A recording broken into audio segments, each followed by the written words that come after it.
ride back? This does look delicious.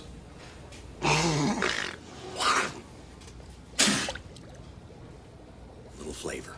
That's striking an officer! Oh. Come on, that's not striking an officer. That's striking an officer. A large ship is moving on unsteady water. The crew is monitoring the controls. The ship is the USS Missouri. Chief Casey is going around, overlooking everything. You're in the Navy, man. You gotta look good, huh? There we go. Cuba, what's up? In the captain's cabin, a Marine informs him that Chief Casey has arrived. The captain greets Casey and asks why he is not wearing his whites. He then jokes that if he had as many ribbons as Casey, he'd sleep wearing them. You know, if I had your ribbons, I'd wear them to bed. Yes, sir. Commander Krill interrupts, warning that the timing is bad. Casey agrees for once, explaining he has 50 gallons of soup to cook for the captain's upcoming birthday. The captain allows him to leave, telling him not to return until the celebration is done. All right, just don't show your face until after the ceremony. After Casey exits, Krill questions why the captain tolerates Casey even though he is a good cook. The captain shrugs, saying he doesn't know, and that Krill should just let the man be. You have no idea. Now let him be, XO. Yes, sir. On television, news reports that President Bush will visit the Missouri to honor the ship before its decommissioning and final journey to San Francisco, where it will be stripped of its weapons forever. We will gain the inevitable triumph. So help us God. Meanwhile, Casey and his kitchen crew are laughing and joking as they prepare meals. Later that night, the ship sets sail. Ready to get underway, sir. Very well, smart, Some sailors gossip, saying Krill isn't really in charge because the captain must approve every helicopter landing. One jokes that the captain can't approve his own surprise party, and hints that the surprise involves a magazine model. What's on this helicopter? This little sweetheart? A Marine warns Krill that canceling the roving patrol will make the ship's nuclear weapons less secure. Krill ignores him and insists the order be carried out. This is a direct order. Oh, the log will show that I consider this unsafe. In the galley, Marines interrupt the cook's banter, announcing that food for the captain's birthday will be flown in from Hawaii. They instruct everyone to gather on the main deck before the helicopter's arrival. Having dinner flown in from Hawaii. Casey refuses, saying he alone cooks for the captain and that anyone with a problem should take it up with him. When told it's a surprise, Casey dryly notes that neither he nor the captain likes surprises. The Marines leave, and the other cooks tell Casey he's asking for trouble. Casey mocks them, pretending to be scared of Krill. There's this deep, deep fear in me, thinking about Mr. Krill. Hello. In his quarters, the captain summons Krill to explain the unauthorized helicopter landing. Krill claims it's part of a birthday surprise arranged by Admiral Bates, so the captain reluctantly approves it. Since the Admiral wants to make this a surprise, if you could stay in your cabin until we come. As the helicopter approaches, Krill storms into the kitchen, ordering every cook to report topside except Casey. He insults Casey and makes crude remarks about him and the captain. Casey shoves him. The Marines warn Casey not to strike an officer, but he punches him. Krill demands he be thrown in the brig, but since that needs the captain's approval, he instead has Casey locked in the meat freezer. Krill then tells a young Marine, Private Nash, that Casey is a dangerous lunatic who hates America and must be shot if he tries to escape. He hates officers. He hates America. This is the captain's birthday. I do not want him ruining it. Outside, the helicopter arrives carrying William Stranix and a woman named Jordan Tate, along with many others. Stranix grins, saying he loves the idea of a party at sea. Jordan hopes she won't get seasick. The helicopter lands and the crew cheers as Jordan steps out. Krill meets her and escorts the visitors inside. What? She's landed.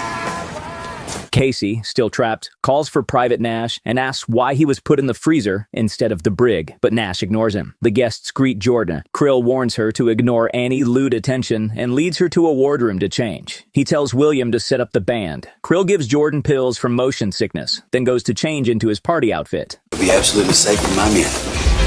I'm gonna go put on my party dress. In the galley, Casey shouts for Nash to pull pies from the oven. Jordan goes to the wardroom and swallows the pills that Krill gave her. Upstairs, the celebration begins and William performs. Nash says he has orders not to speak with Casey. Casey, struggling to free himself, tells Nash that keeping him there could get Nash in trouble and that Nash should check with the captain. Private! He told you to lock me up. He didn't say you can't talk to the captain. Go ask the captain if he wants me in here. Servers move through the engine room carrying food. Krill returns dressed in women's clothes, and the guests laugh at him. He announces he will fetch the captain. It's okay, Sergeant. I'm here to escort the captain to the party. A cook asks where Casey is and learns he is locked in the kitchen. Nash reports smoke somewhere, while Casey again demands the pies be removed. Ryback, you got a fire in here. Get my pies out of the oven. Krill enters the captain's cabin and announces he is the captain's date for that night. During the party, William asks who ranks highest. The operations officer, third in command, stands. Stand up, sir. Be recognized. That's right. The operations officer, third in command. William suddenly shoots him. Chaos erupts as more people grab weapons. Krill shoots the captain and the Marine guarding him. In the engine room, sailors are attacked, dragged away, and shot when they resist. William tells the attackers they will kill anyone who fights back, and the person beside them. The crew is forced into a large, empty compartment, and the door is sealed. Outside the captain's cabin, all guards are either killed or captured. Turn around, hands on your head. Inside, Krill rummages through the captain's personal notes, reading aloud how the captain had labeled him unstable and recommended psychological testing. Krill mockingly asks William if he seems insane. William tells him he looks fine. Do I look like I need a psychological evaluation? The hijackers storm the bridge and take over the plotting room. Seizing full control of the ship, William hands a disc to a man named Pitt, instructing him to protect it with his life. They confirm that the crew is locked in the forecastle and that a few sailors are contained elsewhere. William orders Pitt to reactivate the weapon systems and declares Krill the new captain. Hereby promoted to captain. Congratulations. Ship is yours. In the galley, Nash suspects Casey is scheming. Casey insists he's freezing and tells Mash to contact the bridge. Nash calls to report that he heard gunfire. Krill answers calmly, saying the noises were party fireworks. Gunshots? Oh, that. Those are party poppers. Those are firecrackers. William tells Krill to assure Mash that relief is on the way, then asks who is in the galley. Krill explains it's just a cook and a Marine. William sends 2 mercenaries to eliminate them, brushing off Krill's warning to send more men. I'll take care of it. No. We'll handle it. Secure the galley. Nash tells Casey it was only fireworks. Casey calls him an idiot and urges him to release him so he can check for himself. Nash refuses and tells him to stay quiet. Moments later, 2 armed men arrive, take Mash's weapon, ask for the cook, and shoot him. Where's the cook? In the reefer. They open the freezer and start firing, but Casey bursts out, takes them both by surprise, and locks them inside. After freeing himself, he kills the lights. When the mercenaries emerge blindly, Casey kills one with a throwing knife, then quickly finishes off the other. He takes their weapons and begins setting traps, placing something inside a microwave and turning it on. Elsewhere, the hijackers detect an incoming F-18 sent to investigate the situation. In the plotting room, they target and destroy it, celebrating the kill. Casey, moving through the ship, finds the captain's body. Devastated, he respectfully covers him with his dress uniform. Meanwhile, Admiral Bates contacts the CIA, bringing in analyst Tom Breaker. They manage to reach William by radio. William threatens to slaughter the hostages and launch the ship's Tomahawk missiles if anyone approaches within 100 miles. He recites the launch codes to prove control. 60499780. This is insane. Bates asks why William is doing all this. William then explains that 6 months ago, Breaker canceled Operation Cleopatra. After that, 2 young men from Langley tried to cancel him. He then sends each man's right forefinger in the mail for Breaker. Breaker tries to defuse the situation, but William keeps talking about how he is going to make a revolution by destroying the current system. I know things are a little chaotic for you right now. Back on the ship, William orders Pitt to fire a missile. The launch shakes the vessel, and moments later, the missile strikes its target. In Washington, Bates realizes William has just destroyed their satellite relay. They call the White House to wake the president. He's taken out satellite relay announcement. Below deck, the hijackers tear out structural beams and haul them overboard. Casey watches from beneath the wreckage. He moves toward the mast deck and finds several dead sailors and Marines. A large cake is pushed aside. Music starts, and Jordan appears dancing. Casey orders the music off and drags her into a nearby room. She bursts into tears and asks about the bodies. He asks her who she is. She explains she is a swimsuit model who took motion sickness pills and likely slept through the attack. When Casey asks how many came in the helicopter, she says it was full, but cannot be precise. I don't know, but it was full.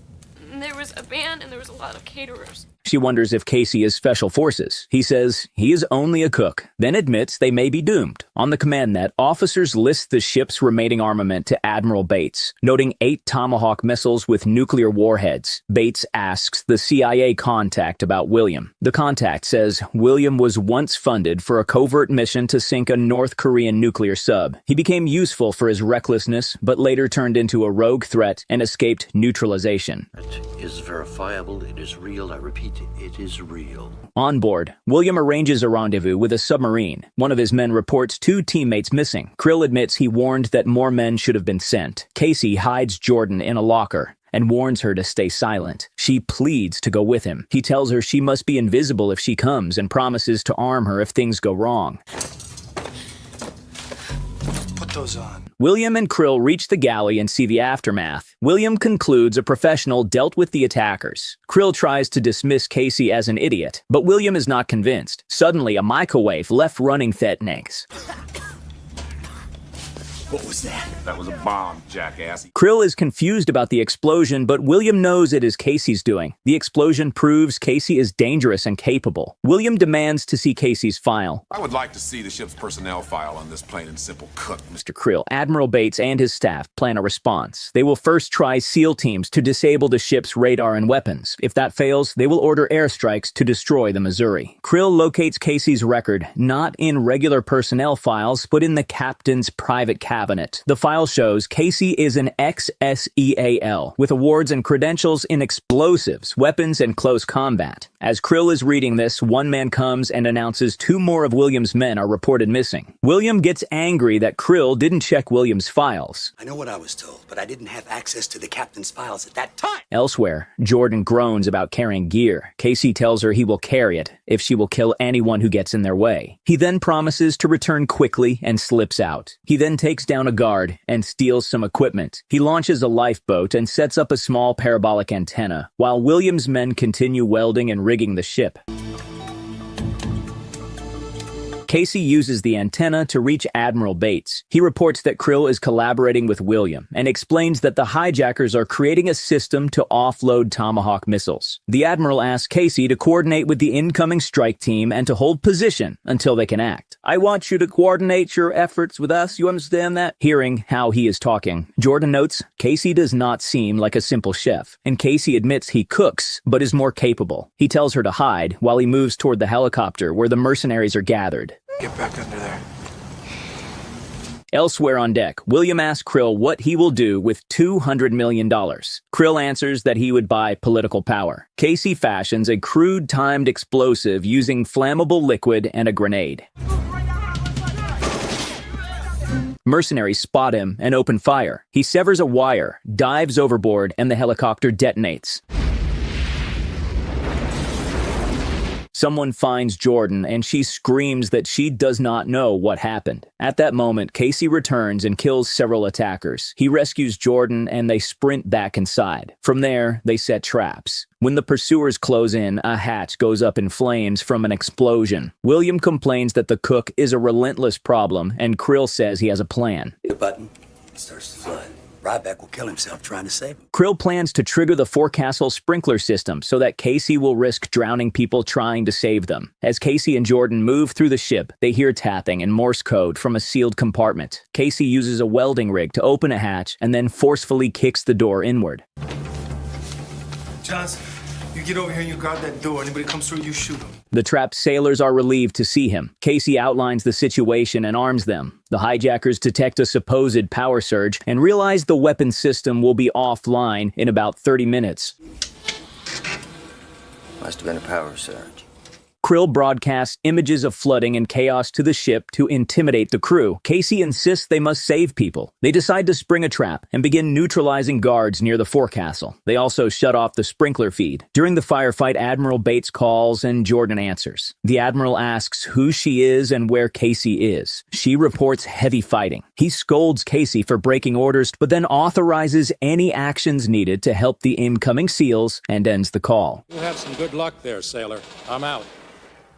Casey leads a running assault across the ship, killing mercenaries to reach the deck. Jordan refuses to stay behind and follows, saying she will be safest near him. The pair fight forward, while others shout for her to stay. The SEALs approach, and Mr. Pitt spots them. William orders a strike, but the ship's weapons fail. The entire system goes dead. I lost the phalanx. The whole thing's dead. We're sitting ducks. They contact the submarine. Casey hears incoming helicopters and tells Jordan that help has arrived. At that time, the sub fires RPGs. The helicopters are destroyed. Seeing this, Admiral Bates decides a full air assault is the only option.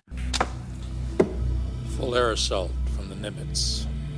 William and his men find several of their team dead. William says aloud that hiring this cook would have been worth any price. Meanwhile, the hijackers begin moving tomahawks toward the submarine. Jordan assists Casey as he disassembles grenades and other ordnance to build an improvised bomb. Casey swims from the Missouri to the sub. While he is swimming, he gets spotted, and they start shooting him. He continues swimming, under fire. He is struck by an anchor, but reaches the target, plants the bomb, and detonates it. He swims back, wounded, as an attacker raises a weapon to finish him. Jordan kills the shooter. William and Krill learn their submarine can no longer die. Krill says he will repair it. William ominously vows to strike Hawaii. I did it. Mr. Pitt reports the ship's weapons network is down and the situation looks hopeless. William grabs a rifle and morale among his men shifts. Casey and Jordan regroup with the freed sailors. They study the sub and plan an attack. Casey notices the ship's main deck guns still have shells. Mr. Pitt manages to bring the weapons system back online. While William watches, Casey and the others load the big guns. Their first salvo is a show of flares that alarms the hijackers but causes no damage. They readjust the gun elevation and fire a true shell. The first aimed shot misses. The hijackers scramble and order an emergency dive. Casey and his team reload and correct their aim. The next round scores a direct hit. Direct hit! We hit it! William loses control and rants about childhood cartoons. His crew talks openly about bombing Hawaii. William orders everyone off the deck. He launches 2 tomahawks and then sits down to await impact. Command informs Admiral Bates that the missiles will reach Honolulu in 24 minutes. Scramble Navy and Air Force fighters from Pearl. Now! The CIA agents quietly agree to blame the entire disaster on the ship's cook. Casey tells Jordan to retrieve the communication device. She and another sailor hurry to the lifeboat to get it, while Casey encounters more mercenaries and fights through them. At the same time, F-18 jets launch to intercept the missiles. Roger that. We're heading north. Casey reaches the plotting room but runs into William. William remarks that it has been a long time since their last meeting. Casey calls him Sir. William leads him around, showing how he sabotaged the launch system so the Tomahawks can't be stopped. He claims he has the key, but the lock is broken. His words drift between arrogance and madness. The lock is broken. You're gonna watch the end of the world on television, my man. Casey lunges. They fight with knives in a brutal close-quarter struggle. Both are skilled, but Casey gains the upper hand. William slips, and Casey grabs the key. Outside, one of the F-18 destroys a Tomahawk.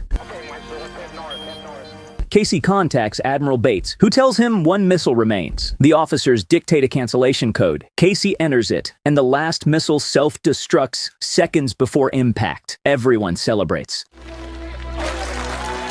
Casey spots approaching bombers and reminds the Admiral to cancel the airstrike. The Admiral does so, and the remaining sailors are freed. Later on deck, a doctor examines Casey's wound. Casey jokes about being scared of needles. The crew laughs and asks him to demonstrate one of his moves. Casey loves and pulls Jordan for a kiss. Finally, the ship arrives in San Francisco. The surviving crew members stand in formation and honor their fallen.